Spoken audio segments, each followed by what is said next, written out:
Muito boa tarde, sejam muito bem-vindos a mais um Ao Final do Dia, comigo, Mário Mourinho Lopes, aqui na Cor do Dinheiro. Hoje, excepcionalmente, foi mais um ao final da manhã de sábado, do que propriamente ao final do dia de sexta-feira.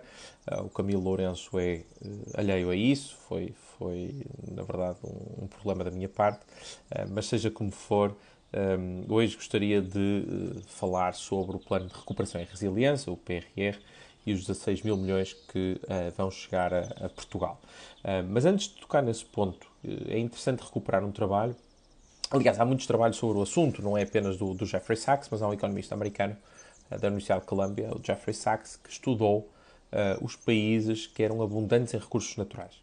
Portanto, países que tinham ou muito minério, ou ouro, ou prata, ou petróleo, ou gás, e que aparentemente estavam numa condição que seria mais favorável do que os outros países que não eram tão ricos em recursos naturais, paradoxalmente, apresentavam menor crescimento económico que países que não tinham recursos naturais. E isto ficou conhecido como o paradoxo da riqueza, ou então a maldição dos recursos naturais, e basicamente mostra que muitos países que eram muito abundantes, tinham uma enorme abundância de recursos naturais, como é, por exemplo, o caso da Venezuela, o caso da Angola, o caso do Irão, da Arábia Saudita, entre muitos outros países, apresentavam menor crescimento económico, pior democracia e, no global, pior desenvolvimento do que países que não eram ricos ou não tinham tanta abundância de recursos naturais.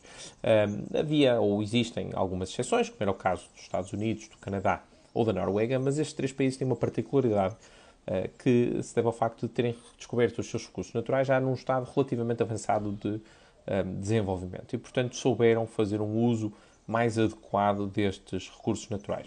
E vem isto tudo a propósito do PRR. Porquê? Porque, pese embora Portugal não ter propriamente muitos recursos naturais, tem, no entanto, os fundos europeus que estão continuamente a chegar ao país. E a dependência que eles criam não é muito diferente da maldição dos recursos naturais.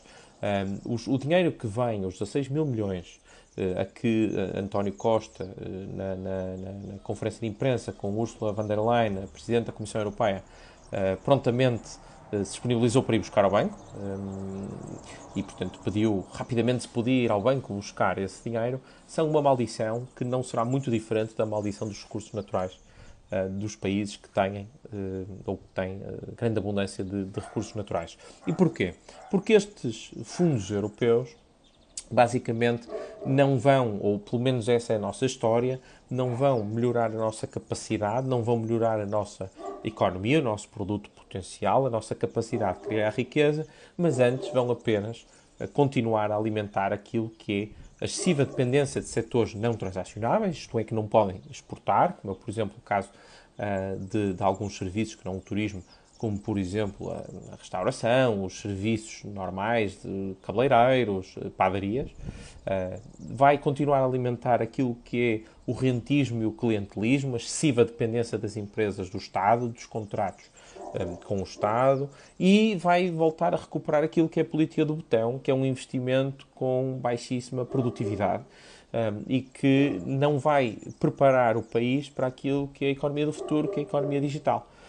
E, portanto, nós vamos apenas, com o dinheiro que nós vamos receber, nós vamos apenas continuar a alimentar aquilo que são os nossos déficits estruturais do ponto de vista de crescimento económico. Aliás, está previsto que um quinto do Plano de Recuperação e Resiliência sirva justamente para mais política de betão. Por outro lado, vai-se compensar aquele investimento público que não foi feito nos últimos dois governos do PS, que esteve em mínimos históricos e que teve, aliás, um mínimo num valor inferior àquilo que foi o investimento público durante o período da Troika, que foi um período de ajustamento, de elevada contenção do ponto de vista de finanças públicas, consolidação orçamental, e que, portanto, tinha menos verbas para realizar investimento público.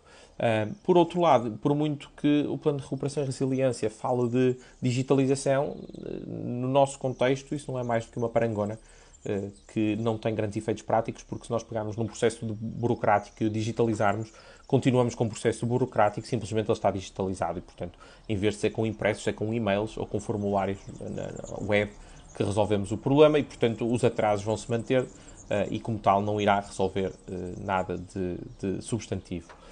E, portanto, este era o ponto que eu gostaria de deixar hoje. Estes fundos europeus vão ser a corda, infelizmente, vão ser a corda com que nós nos iremos continuar a enforcar, do ponto de vista económico, bem entendido, portanto, esta tem sido a nossa maldição. Portugal está estagnado há mais de 20 anos, continuamos sem crescer, foram 2 décadas perdidas. O rendimento disponível das famílias em 2019 foi inferior ao rendimento disponível das famílias em 2002. Portanto, uma família em 2019 tinha menos rendimento disponível, menos dinheiro para poder consumir do que uma família em 2002. Perdemos 20 anos, quando todos os outros países da Europa, em particular os países da Europa do Leste, nos estão a ultrapassar. E, portanto, este tem sido o nosso fado. Portugal segue de esmola em esmola até aquela que virá a ser a capitulação final. A questão que eu gostaria de deixar é: será que há forma de conseguirmos travar isto? Um bom fim de semana e até para a semana.